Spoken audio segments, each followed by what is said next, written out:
नमस्कार, day news में आप सभी तमाम दर्शकों का बहुत बहुत स्वागत है। मैं हूं आपके साथ अनामिका। चलिए आगे बढ़ने से पहले एक नजर डालते हैं उन खबरों पर जो बनी है आज की सुर्खियां।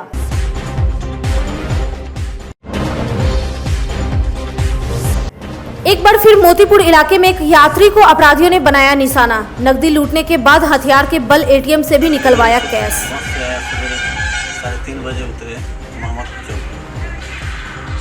आधा घंटा के बाद में बोलोरो आए, पूछा कि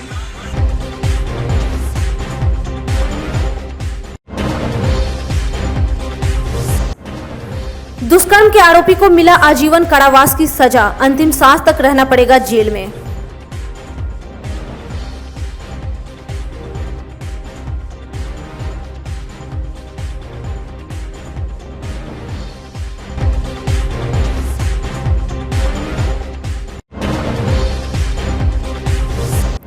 और जोर शोर से चल रही महाशिवरात्रि झांकी शोभा यात्रा की तैयारी। 11 ज्योतिर्लिंग होगी विशेष आकर्षण का केंद्र।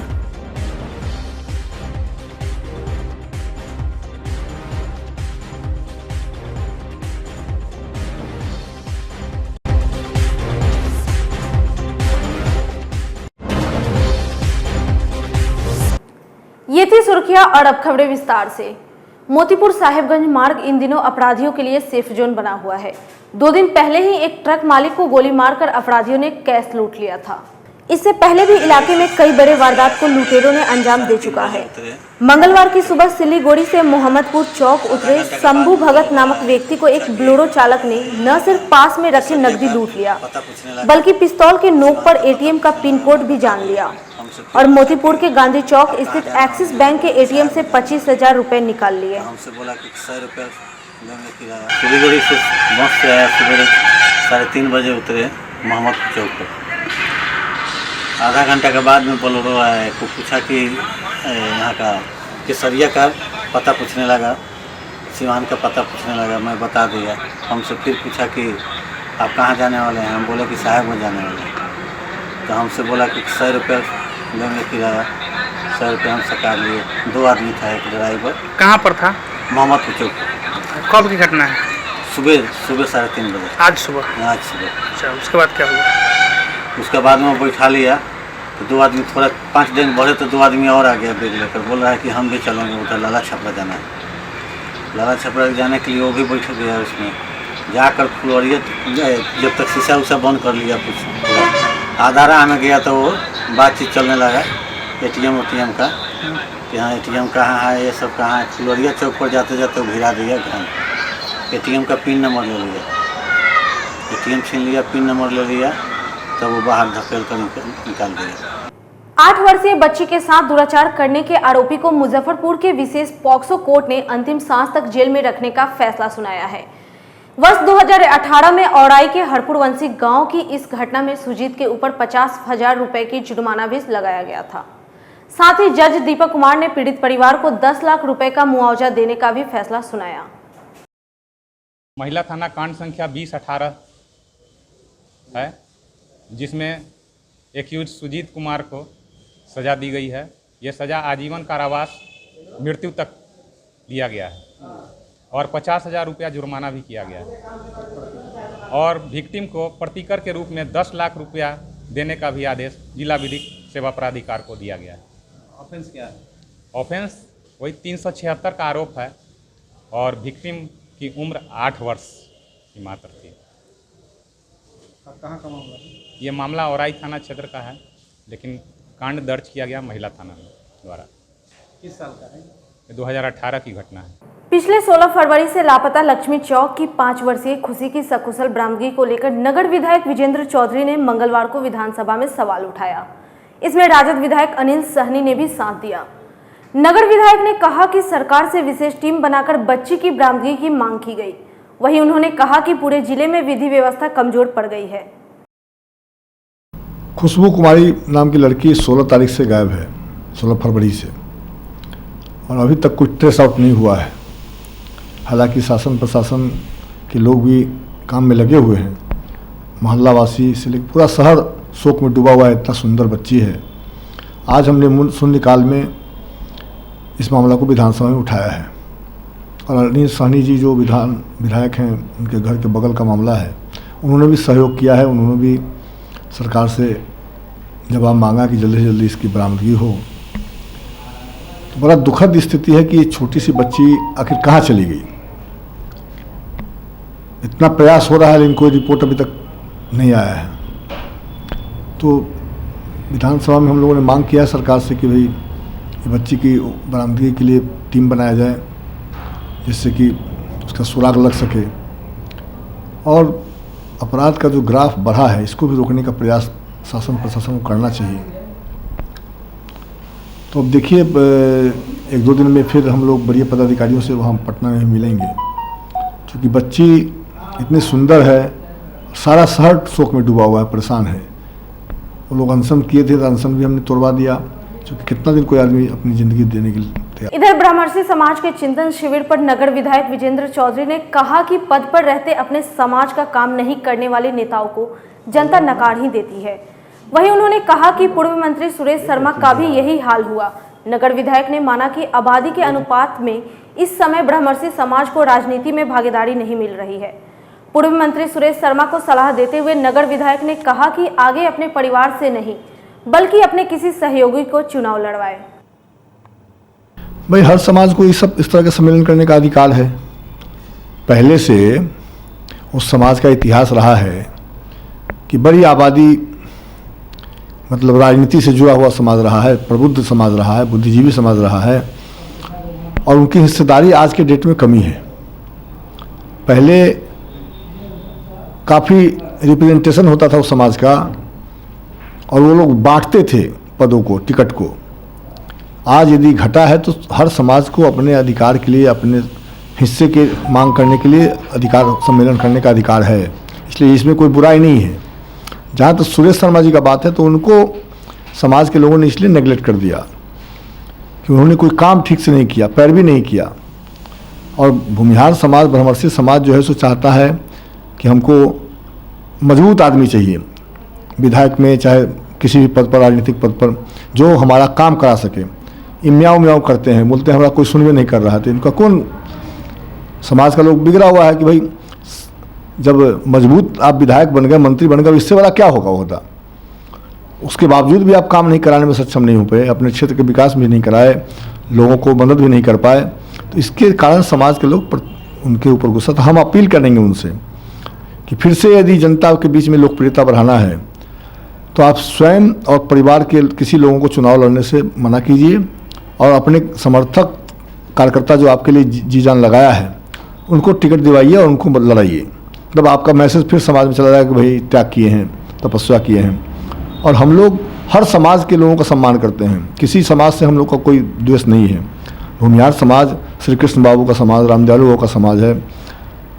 क्या कहते हैं कि LP शाही, रघुनाथ पांडे, एक से एक विभूति पैदा हुए दिनकर जी इस समाज में प्रबुद्ध समाज है, सबसे ज़्यादा ज्ञान वाला समाज है। और वो पीछे हटा है तो निश्चित तौर पर उसकी अपनी हिस्सेदारी जो मांग रहा है उसमें कोई गलत बात नहीं है, उसको मिलना चाहिए हिस्सेदारी। महाशिवरात्रि, होली और आगामी पंचायत चुनाव को लेकर SSP जयंतकांत ने जिले के सभी थानेदारों के साथ अन्य पुलिस पदाधिकारियों को दिशा निर्देश दिया है। मंगलवार को SSP ऑफिस में आयोजित क्राइम मीटिंग में SSP ने लंबित मामलों की समीक्षा भी की, जिले में बढ़ते अपराध पर अंकुश लगाने की बात भी कही। वहीं उन्होंने कहा कि शराब तस्करों पर विशेष नजर रखी जा रही है। क्राइम मीटिंग की गई, उसमें SHO को आने वाले पंचायत इलेक्शन, शिवरात्रि और होली के मद्देनज़र आदेश दिए गए हैं, जिसमें प्रिवेंटिव एक्शन के लिए है। और बाकी अगर कोई इस तरीके के कोई कम्युनल नेचर के केसेस हैं या कोई सेंसिटिव जगह हैं, उस पर अलर्ट रहने के लिए बोला गया है। इसके अलावा मामले जो लंबित मामले उसको लेकर भी कुछ निर्देश लंबित जितने मामले हैं, लगातार लंबित मामले कम भी हो रहे हैं, और इस बार भी केसेस के डिस्पोजल अच्छे हुए हैं। लेकिन बहुत से क्रिमिनल्स हैं जिनके ऊपर नज़र रखने के लिए हम लोगों ने बोला है, जो कि लूट से रिलेटेड है या फिर और दूसरे मामलों से हैं। शराब के लिए उन लोगों को विशेष रूप से बोला गया है, और कोशिश है कि आने वाला मंथ अच्छा रहेगा। पिछले कुछ दिनों से मुजफ्फरपुर में भी कोरोना पॉजिटिव केस की संख्या बढ़ने लगी है। मंगलवार को सदर थाना के हाजत में बंद एक शराब तस्कर को जेल भेजने से पहले कोरोना की जांच कराई गई। पॉजिटिव रिपोर्ट आते ही थाने में खलबली मच गई। पूरे थाने को सैनिटाइज किया गया। डॉक्टर ने शराब तस्कर को गिरफ्तार करने वाले पुलिसकर्मियों को कोरोना जांच कराने की सलाह दी है। आपको बता दें कि एक बार पहले भी सदर थाना के 1 दर्जन कर्मी कोरोना पॉजिटिव पाए गए थे। उस दौरान थाने को वेल कॉलोनी में शिफ्ट कर दिया गया था। एसएसपी जयंतकांत ने बताया कि शराब तस्कर के डायरेक्ट कांटेक्ट में आने वाले पुलिसकर्मियों को आइसोलेट कर दिया गया है। कोरोना पॉजिटिव, अगर कोरोना पॉजिटिव है तो उसको जो स्टैंडर्ड ऑपरेटिंग प्रोसीजर्स हैं, क्वारंटाइन उसको करना है और उसके बाद में उसका इलाज होना है, तो वो सारी चीज़ें की जाएंगी। और इसके अलावा बाकी जो उसमें और प्रोसीजर्स है उसको फॉलो किया जाएगा। पुलिस कर्मियों की भी कोरोना जांच या क्वारंटाइन किया जाएगा? जो अभी तो जो जांच है वो अगर रिक्वायर्ड होगी डॉक्टर से हम लोग इसमें सलाह लेंगे। और क्योंकि बहुत से अब तो टेस्ट बहुत फास्ट टेस्ट हो जाते हैं, तो जिस तरीके का रहेगा, अगर कोई उससे डायरेक्ट कांटेक्ट में जो लोग आए होंगे उन लोग पे हम लोग फिर टेस्ट कराएंगे। बेला के महिला पॉलिटेक्निक कॉलेज में अपने दोस्त की जगह परीक्षा दे रहा मुन्ना भाई पकड़ा गया। भागलपुर इंजीनियरिंग कॉलेज के छात्र अंकुश कुमार अपने जूनियर साथी के बदले परीक्षा दे रहा था। वहीं उसने बताया कि उसका दोस्त रणधीर बार बार फेल हो जा रहा था, इसलिए उसकी मदद के लिए परीक्षा देने आ गया। सेंटर सुपरिटेंडेंट के आवेदन पर बेला थाना अध्यक्ष धर्मेंद्र कुमार ने अंकुश को गिरफ्तार कर लिया। आज महिला पॉलिटेक्निक कॉलेज में वहाँ के प्राचार्य द्वारा सूचित किया गया कि आज मेरे एक कॉलेज में जो इंजीनियरिंग की परीक्षा चल रही है उसमें अंकुश कुमार नाम का लड़का जो रणधीर कुमार के नाम पर परीक्षा दे रहा है। रणधीर कुमार जो है 3य वर्ष का छात्र है और जो है इलेक्ट्रिकल इंजीनियरिंग का छात्र है। और ये जो फर्जी जो लड़का जो एग्ज़ाम दे रहा था, ये जो है सेमेस्टर 5म का छात्र है, इसका भी इलेक्ट्रॉनिक इंजीनियर ही है। और किसके जगह पर दे रहा था एग्जाम? ये अंकुश कुमार रणधीर कुमार के जगह पर एग्जाम दे रहा था। दोस्त है? हाँ, दोनों मित्र ही हैं। सुनने में आया है कि दोनों मित्र हैं या जो हो, अब विशेष इन्वेस्टिगेशन के दौरान ही पता चलेगा। क्या कार्रवाई कर रहे हैं? अभी जो है तत्काल जो है प्राचार्य के लिखित आवेदन पर इन लोगों को गिरफ्तार किया गया है और गिरफ्तार करके जेल भेजने की कार्रवाई की जा रही है। महाशिवरात्रि पर प्रत्येक वर्ष की तरह इस साल भी बाबा गरीबनाथ मंदिर से झांकी शोभा यात्रा निकाली जाएगी। गोला रोड के रामभजन संकीर्तन आश्रम में इसकी जोर शोर से तैयारी चल रही है। पिछले 50 वर्षों से शोभा यात्रा निकालने वाले केदार प्रसाद ने बताया कि इस वर्ष 11 ज्योतिर्लिंग का दर्शन विशेष आकर्षण का केंद्र होगा। महाशिवरात्रि शोभा यात्रा 51 वर्ष में इस बार 11 तारीख को होने जा रहा है। उसके पूर्व की संध्या में 10 तारीख को बाबा गरीबनाथ पर शोध परक शिव महिमा ग्रंथ का आलेख सचित्र वर्णन किया गया है, जिसके लेखक स्वयं महाशिवरात्रि के संयोजक और केदारनाथ प्रसाद मेरा नाम है। मैं उसका लेखक सरस्वती की कृपा से और शिव बाबा की प्रेरणा से लिखा हूँ। क्या तैयारी है इस बार? उसका लोकार्पण कल 1 बजे दिन में होना है। पुस्तक के लोकार्पण के बाद हमारे साथ 50 साल से जितने हमारे कार्यकर्ता सहयोग में रहे हैं, बाजा वाले, बत्ती वाले, गेट रथ वाले, पेंटर, कलाकार, बनने वाले, बनाने वाले, इन सबों का हम सम्मान करेंगे। हम सम्मान करेंगे यहाँ के तमाम पत्रकार बंधुओं का, दूरदर्शन केंद्र वालों का, चैनल वालों का, जिन्होंने अपने अथक प्रयास से बाबा की इस बारात की गरिमा को पूरे देश में गौरवान्वित करने के लिए प्रचारित किया है। हम इन सबों को सम्मान करेंगे। सम्मान समारोह के बाद दोपहर में 4 बजे 5 बजे तक महाशिवरात्रि का बारात का जो मरवा पूजन होता है उसका भंडारा महाप्रसाद चलेगा। जितने लोग आएंगे महाप्रसाद पाएंगे। और रात में फिर भजन संध्या होगी। भजन संध्या के बाद दूसरे दिन की तैयारी में हम लोग 1 बजे दिन में यहीं से पुनः भगवान शिव की बारात निकालेंगे, जो हर साल की तरह अपने उसी मार्ग से चलते हुए शहर भ्रमण करके फिर रात्रि में 8 बजे करीब स्थान मंदिर वापस आएगी और वहाँ पर उनका विवाह प्रकरण का कार्यक्रम शुरू किया जाएगा। तो महाशिवरात्रि का 51वां वर्ष महाशिवरात्रि महोत्सव स्वर्ण जयंती समारोह के रूप में, पुस्तक के लोकार्पण के रूप में और सम्मान समारोह के रूप में मनाने का यह कार्यक्रम चल रहा है। इधर नागरिक मोर्चा ने मंगलवार को ज्ञापन देकर जिलाधिकारी से शिवरात्रि के अवसर पर शहर में दवा का छिड़काव और साफ सफाई कराने की मांग की। शहर की हालत बिल्कुल नारकीय बनी हुई है। साफ सफाई का कहीं कोई नामो निशान नहीं है। अभी 2 दिन पूर्व हमने बाबा गरीबनाथ को जल चढ़ाने गया था तो वहाँ पर गंदे नाले का पानी हेल कर मुझे जाना पड़ा था। 2 दिन पहले बाबा गरीबनाथ मार्ग में नाले का पानी बह रहा था, कूड़े कचरों का ढेर लगा हुआ है, कहीं कोई दवा का छिड़काव नहीं है। इसलिए मैंने नागरिक मोर्चा आज जिला पदाधिकारी को एक स्मारक पत्र देकर यह मांग किया है कि महाशिवरात्रि 11 मार्च को है, 2 दिन समय बचा है। 10 मार्च को श्री राम भजन आश्रम में भगवान का पूजा मटकोर का कार्यक्रम है। इसलिए पूरे शहर को सेंट्राइज कराया जाए कि पूरे मुजफ्फरपुर शहर में, और जहां से जिस मार्ग से शहर में प्रवेश किया जाता है उन सभी मार्गों पर स्वास्थ्य विभाग के कर्मचारियों को तैनात की जाए, नगर निगम विभाग के कर्मचारियों को तैनात की जाए कि आने जाने वाले श्रद्धालुओं को सेंट्रलाइज कराए और पूरे शहर में युद्ध स्तर पर सफाई और दवा का छिड़काव किया जाए। मंगलवार को राज्य प्रदूषण नियंत्रण बोर्ड की ओर से चेंबर ऑफ कॉमर्स में आयोजित प्रमंडलीय पर्यावरण प्रशिक्षण एवं जागरूकता कार्यक्रम में प्लास्टिक को पर्यावरण के लिए सबसे बड़ी समस्या बताया गया है। चेंबर के चेयरमैन श्याम भीम सेड़िया ने कहा कि व्यवसायियों के लिए इस तरह के कार्यक्रम काफी लाभप्रद है। प्रदूषण से संबंधित जो आज प्रशिक्षण वर्ग जो विभाग ने हमारे नॉर्थ चैम्बर ऑफ कॉमर्स में लगाया है, तो निश्चित रूप से हम उद्यमियों को, साथ ही जो इस व्यवसाय से जुड़े हुए लोग हैं, उनको जो सरकार के जो नियम कानून है इसकी जानकारी उनको मिली है और उसके अनुरूप हमारे जो उद्यमी हैं, जो व्यवसायी हैं, निश्चित रूप से सरकार के जो भी नियम कायदे हैं उसका अनुपालन करने में उनको सुविधा होगी, ऐसी हम लोग उम्मीद करते हैं। कैरी बैग पर कुछ ज़्यादा जोर डाला जा रहा है लेकर, कैरी बैग पर जो जोर डाला गया है ये निश्चित रूप से यह जो प्रावधान आया है, यह प्रावधान सिर्फ बिहार के लिए नहीं है, यह पूरे देश भर के में लागू है। लेकिन इसमें हमारा निवेदन होगा विभाग से कि हर स्टेट के परिप्रेक्ष्य में कुछ जो है सो इस बात पर विचार विभाग को करना चाहिए। जैसे एक बात आई, अगर 50 माइक्रोन के प्लास्टिक्स हम अगर कैरी बैग के रूप में यूज करते हैं तो उस पर रोक है सरकार की, लेकिन उसी से अगर हम जो है सो पैकेजिंग मटेरियल के रूप में अगर यूज करते हैं तो उस पर सरकार के द्वारा रोक नहीं है।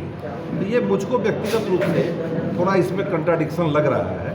तो हम विभाग के जो अधिकारी हम लोगों के बीच में आए हैं, इस कार्यक्रम में के बाद हम लोग इस संबंध में उनसे जानना चाहेंगे। अपने बकाये को लेकर नगर निगम के रिटायर्ड एवं मुक्त कर्मियों ने मंगलवार को निगम कार्यालय में धरना देकर नगर आयुक्त से जल्द भुगतान कराने की मांग की। वेतनभोगी कर्मचारी संघ के नेताओं ने कहा कि 2005 से 2015 के बीच के बकाये अभी तक नहीं मिल रहे हैं। हम लोगों का मांग है मुख्य कि 2005 से 2015 तक पेंशन मद के महंगाई राहत की अंतरराशि बकाया है जो अभी तक नहीं मिला है, इसको मिल जाना चाहिए। रुपया सरकार से भी आती है। इसके बाद 2 नंबर मांग है कि पेंशन वेतन के अंतरराशि का भुगतान किया गया और उसमें उपादान और कितनी सूत्री मांग है? हमारी 7 सूत्री मांग है। 7 सूत्री मांग लेकर के हम लोग यहाँ धरना प्रदर्शन कर रहे हैं। मांग सब बहुत पुराना है, कोई नई मांग नहीं दिया हुआ है। यहाँ पर उपेक्षापूर्ण नीति के कारण से सरकार से रुपया प्राप्त होने के बावजूद भी कर्मचारियों को अकारण उनके बकाया राशि का भुगतान नहीं होता है। इसमें सिवाय नगर निगम प्रशासन की उपेक्षापूर्ण नीति एक दिवसीय धरना है। 1 दिवसीय धरना है। अगर आपकी मांग नहीं मानी जाती, अगर माने तो हम लोग तो सेवानिवृत्त कर्मी हैं, हम लोग दूसरा क्या करेंगे, आमरण अनशन करेंगे। अस्थायी करने सहित 8 सूत्री मांगों को लेकर समाहरणालय में धरना पर बैठे कार्यपालक सहायकों का आंदोलन दूसरे दिन मंगलवार को भी जारी रहा। धरना में शामिल अंजलि कुमारी ने कहा कि समय पर वेतन नहीं मिलने से दयनीय स्थिति हो गई है। हम लोग का एक ही मांग है माननीय मुख्यमंत्री नीतीश कुमार जी से कि अभी 5-7 दिन पहले एक फरमान जारी किया गया था उनके द्वारा कि आपका समायोजन का नियम ख़त्म कर दिया गया है। फिलहाल अभी यही नियम है कि समायोजन का नियम ख़त्म कर दिया। अगर आप योजना ख़त्म होती है या फिर आपका कार्य अवधि ख़त्म होता है तो आपको सीधे हटा दिया जाएगा, हटा के बेल्टॉन के सबसे नीचे वाले पैनल में डालना जाएगा, जो कहीं से उचित नहीं है। और इसी के विरोध में हम लोग आज दूसरा दिन है जो सांकेतिक हड़ताल के रूप में है। दूसरा दिन हम लोग आज हड़ताल कर रहे हैं। अगर इससे इतना से भी अगर सरकार नहीं मानती है तो हम लोग को विवश होकर इससे आगे का भी कार्रवाई हम लोग रणनीति बनाएंगे और उस पर काम करेंगे। यहाँ पे जो दूसरे दिन धरना दे रहे हैं, हम लोग चाहते हैं कि हम लोग रेगुलर हो, हम लोग को समान कार्य का समान वेतन चाहिए और हम लोग का शोषण बहुत हो रहा है। हम लोग को सैलरी भी टाइम से नहीं मिल रही है और जो सैलरी है उसमें भी 10% इंक्रीजमेंट है पर ईयर, वो भी नहीं मिल रहा हम लोग को। हम लोग का मतलब बहुत ही बहुत दयनीय स्थिति हो गई है, जिसके मांगे पूरी नहीं होगी तो क्या करेंगे? क्या मांगे पूरी नहीं होगी तो क्या करेंगे आगे? ये हम लोग कंटिन्यू रहेगा हड़ताल हम लोग का। जेईई मेन 2021 की परीक्षा में जीनियस क्लासेस के छात्र छात्राओं ने एक बार जिले में अपना परचम लहराया है। दूधनाथ तिवारी, अभिनव सृजन, सौरभ कुमार सिंह, रोशन कुमार शाही और विशाखा अग्रवाल सहित कई अन्य छात्र इस बार सफलता प्राप्त की है। छात्र छात्राओं के प्रदर्शन पर जहां संस्थान की निदेशिका प्रीति रानी सभी के उज्जवल भविष्य की कामना की, वहीं प्रशासनिक निदेशक भारतेंदु कुमार ने कहा कि जीनियस क्लासेस न सिर्फ मेडिकल और इंजीनियरिंग की प्रवेश परीक्षा बल्कि 10th और 12th बोर्ड में भी लगातार बेहतर परिणाम दे रहा है। इस रिजल्ट में मेरे लिए सबसे पहला योगदान तो भगवान का ही है, उन्होंने मुझे सब कुछ दिया है। इसके बाद इसका सारा श्रेय मैं अपने माँ बाप को देता हूँ। उसके बाद definitely genius classes help me a lot, उसमें भी पर्सनली भारतेंदु सर का बहुत सपोर्ट रहा है। और इसके साथ किस प्रकार पढ़ाया गया, क्या कुछ था? यस, यहाँ का मैनेजमेंट भी ठीक है और फिजिक्स के लिए VS सर थे, उन्होंने मुझे बहुत अच्छे से गाइड किया। केमिस्ट्री के लिए भी बाकी जितेंद्र सर थे, उन्होंने भी मुझे अच्छे से गाइड किया। और इन सब के साथ टेस्ट सीरीज के लिए मतलब किसी भी एग्ज़ाम में जो सबसे महत्वपूर्ण चीज़ होता है वो आप प्रैक्टिस, वो स्टेमिना, वो जो टाइम मैनेजमेंट होना चाहिए, उसके लिए टेस्ट में बहुत कोऑपरेशन यहाँ से मुझे मिला। पर्सनली जो टेस्ट वाले भैया हैं वो भी बहुत अच्छे से, जब भी सर पेपर देते थे एक दिन के अंदर सर वो पेपर तैयार करके दे देते थे कि मतलब यहाँ मैंने सिस्टम भी बहुत अच्छा है। ऑनलाइन क्लासेस की तो थोड़ा डिफरेंट तो था ही, मतलब पहले 11th में जैसा था और 12th में जो प्रिपरेशन थी दोनों में बहुत डिफरेंस आया। शुरुआत में थोड़ी प्रॉब्लम हुई लेकिन फिर धीरे धीरे सब कुछ नॉर्मल भी हो गया और फिर घर पे रहने का फ़ायदा होता है कि घर पे सबका सपोर्ट मिलता है और घर का खाना भी खा सकते हैं मतलब अच्छे से। कोचिंग में किस तरह का पढ़ाई हुआ, कितना देर पढ़ा? कोचिंग में एक फ़ायदा तो ये हो कि ऑनलाइन क्लासेस में बहुत नए टीचर्स भी मिले, मतलब वो टीचर्स जो ऑफलाइन यहाँ नहीं आ सकते थे, जो दूर से रहते हैं या फिर वहाँ से पढ़ाए, तो उससे काफ़ी फ़ायदा हुआ। रिवीजन हमेशा करना चाहिए, जब भी एक वीक कंप्लीट हो जाता है तो उसका पूरा पलटा के देख लेना चाहिए कि क्या चल रहा है क्या नहीं चल रहा है। इससे सारा थ्योरी दिमाग में रहता है और क्वेश्चन बनाने में बहुत फ़ायदा होता है। कोचिंग का किस प्रकार सहयोग रहा? हाँ, बहुत टीचर्स बहुत हेल्पफुल थे। जब भी हमको डाउट था हम पूछते थे, बताए थे सब लोग, तो बहुत हेल्प मिला। क्या नाम हुआ? सौरभ कुमार से। कितना परसेंट आया? 98.268। यहाँ पे 90% से ऊपर 5 बच्चे निकले हुए हैं। एक्चुअल में इन बच्चों को हम लोग वीक में 2 दिन पूरा होल सिलेबस प्रैक्टिस करवा रहे हैं और उसमें जो भी दिक्कत हो रहा है उसको इनको टॉपिक बाई टॉपिक इनको दिक्कत जो भी हो रहा है उसको दूर किया जा रहा है। और मेन है कि जो टेस्ट दे रहा है उससे इनका एक तो इनका कॉन्फिडेंस डेवलप हो रहा है कि आखिर हम लोग को जहाँ गलती हो रहा है कैसे गलती हो रहा है, या जो मतलब टॉपिक में कहाँ प्रॉब्लम हो रहा है वो सब चीज़ें इनको क्लियर हो जा रहा है। और जो एग्जाम दे रहे हैं बच्चे, तो इनको जब मेन एग्जाम जब देने गए थे उसमें बहुत सारे बच्चे ही बोल रहे हैं कि सर ये तो हमारा टेस्ट में पहले आया हुआ था। तो इससे इनका जो क्वेश्चन अटेम्प्ट करने का रिएक्शन टाइम होता है बहुत ज़्यादा घट जाता है, देखते ही क्वेश्चन ये करना शुरू कर देते हैं। तो इस कारण से इनका नंबर ऑफ क्वेश्चन करने का जो अटेम्प्ट होता है बहुत ज़्यादा इंप्रूव हो जाता है। तो वही काम हम लोग अभी यहाँ पे कर रहे हैं और आने वाले दिनों में वही करेंगे। तैयारी करना चाह रहे हैं उनको क्या कहिएगा उनको? देखो, जो भी छात्र तैयारी करना चाह रहे हैं उनके लिए एक सबसे इम्पोर्टेंट बात है कि जो भी टॉपिक आप पढ़ें उसको थोड़ा डेप्थ में पढ़ें, अंडरस्टैंडिंग के साथ पढ़ें। केवल फार्मूला करके या ऊपर वो पढ़ के काम नहीं चलने वाला, तो उसको एकदम समझते हुए पढ़ें। उससे 2 फायदा होगा। एक फायदा होगा कि आपको उसमें इंटरेस्ट आएगा और दूसरा फायदा होगा कि उससे रिलेटेड जो भी क्वेश्चन होगा वो क्वेश्चन आप कर सकते हैं अच्छे से। और NCERT आप तीनों सब्जेक्ट में फॉलो कीजिए, वो सबसे ज़्यादा जरूरी है। कल जेईई मेंस का रिजल्ट आया जो फरवरी में एग्ज़ाम हुआ था, उसमें हमारे यहाँ से 99.54 जो हाईएस्ट परसेंटाइल लेके आया है दूधनाथ तिवारी।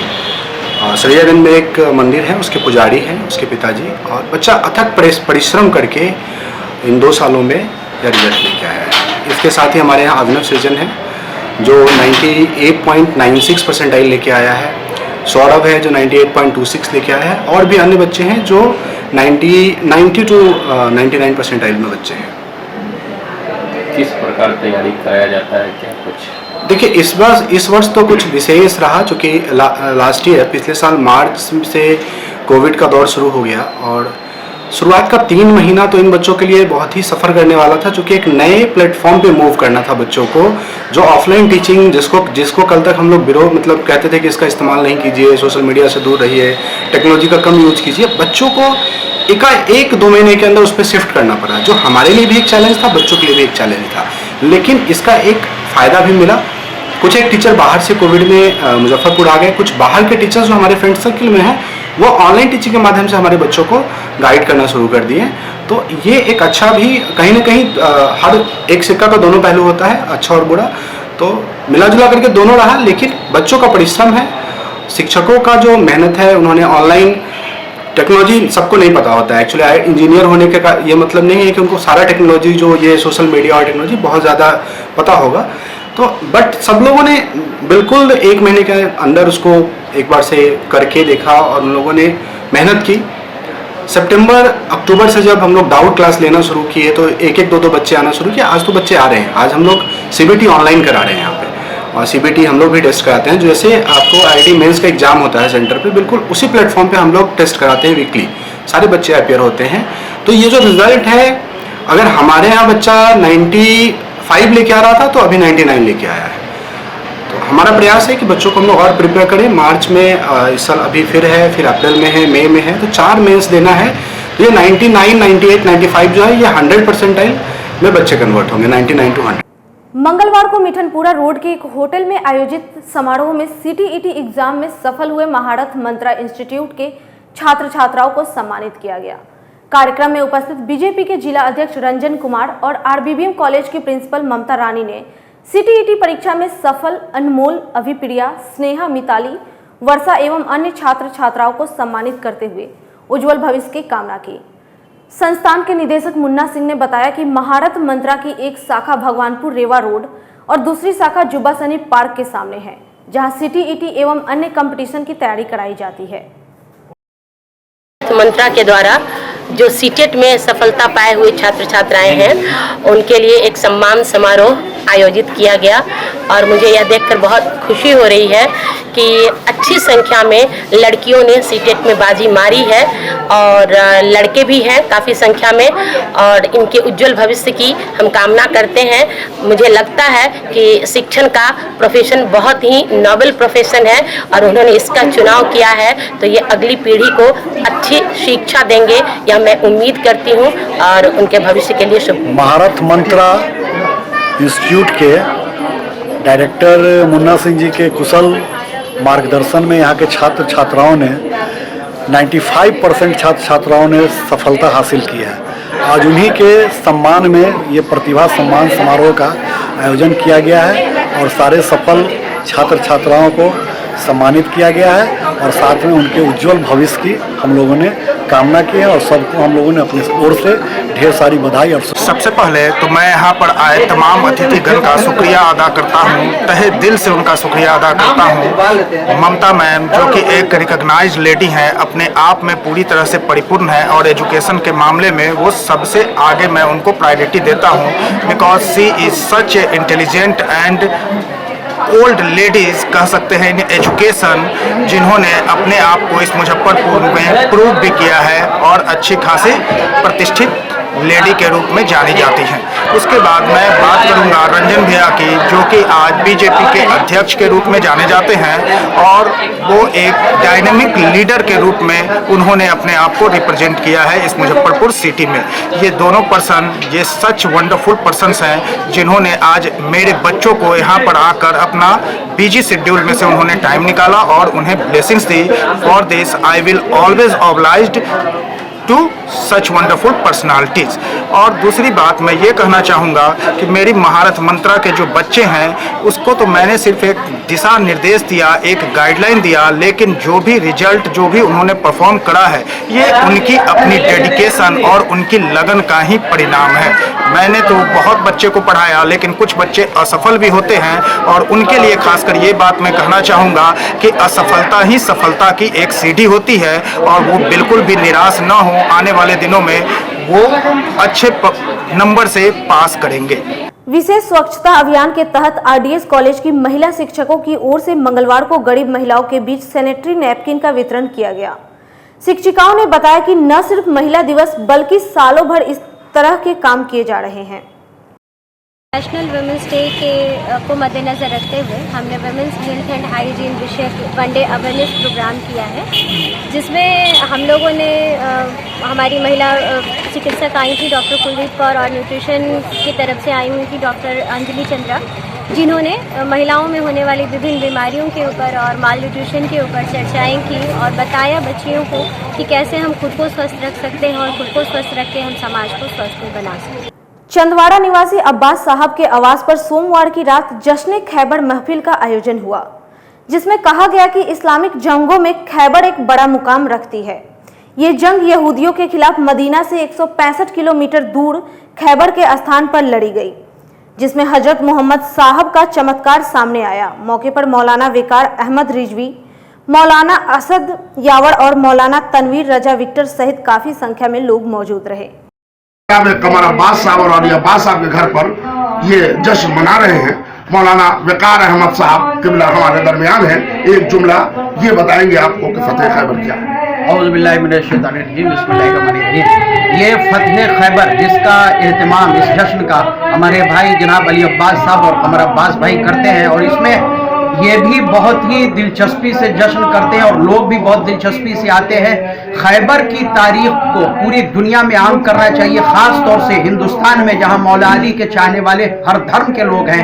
हमको अपने इस देश के कोने कोने में पहुंचाना चाहिए, इसलिए कि खैबर की जंग अज़्म, इरादा, शुजाअत, बहादुरी और खुदा पर यकीन को ये फतेह खैबर दर्शाती है, इसको जाहिर करती है। इसलिए हम इस मौके पर तमाम मौला अली के चाहने वालों को और अपने देशवासियों को मुबारकबाद देते हैं और दुआ करते हैं कि खुदावंद आलम हमारे देश में मौला अली की शुजाअत को राइज करे और आम। आज की खबरों में फिलहाल इतना ही। कल फिर मिलेंगे कुछ नए खबरों के साथ। तब तक के लिए हमारे DN न्यूज़ परिवार को दीजिए इजाजत। नमस्कार।